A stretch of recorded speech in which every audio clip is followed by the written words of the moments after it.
वा, आचाराच्या हाताला चव आहे बर का. ह्याचं काही केलं नाही ना तर जेल मधलं जेवायला लागेल रोज.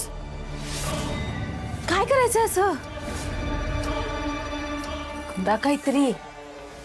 अहो अशी वेळ गोंधळून नाही चालणार.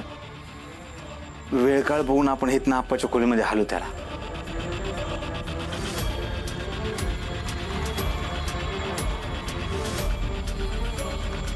टेन्शन घेऊ नका.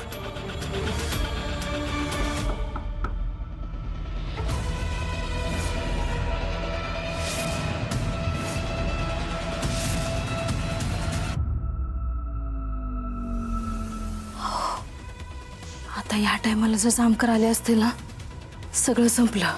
तुम्ही जरा चांगलं बोला की. जा बघा कोण आले. बघा बघा बघा.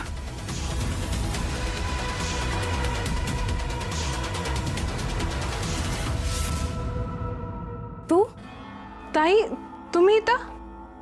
ते सुधाकर भाऊजींनी साकेतसाठी जेवण आणलं होतं मगाशी.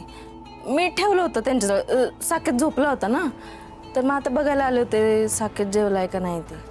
अच्छा, अहो तेच मी बघायला आले होते. अगं पण तो अवय झोपलेत म्हणजे जेवली नसणार ना? असं काय नाही, जेवला साकेत आणि मग झोपलाय. अरे देवा, अवयांच्या औषधाची वेळ झाली होती. अगं शालिनी, त्याला ना मगाशी त्रास होत होता. मग जेवला, आत्ता शांतपणे झोपलाय. आता तू उठवलंस ना त्याला, परत त्रास झाला म्हणजे. तू एक काम कर ना, घरी गेलीस किती औषधं.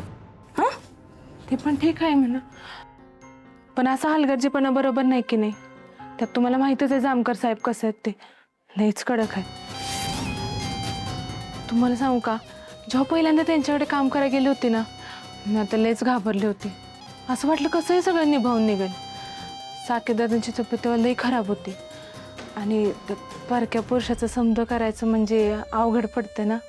पोराला पण घेऊन राहायचं, पण सगळं व्यवस्थित पार पडलं बघा. साकेदादा मनाला लई चांगले आहेत.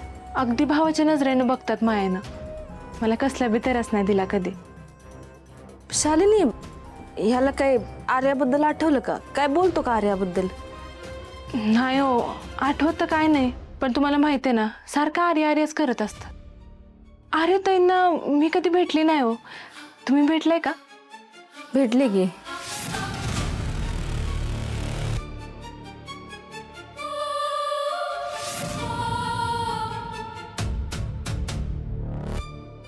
कशा आहेत त्या? चांगली होती. होती म्हणजे? होती म्हणजे गावात जवळ होती का नाही तर चांगली होती सगळ्यांची. माझी तर चांगली मैत्रीण होती ना, त्यामुळं चांगलीच होती.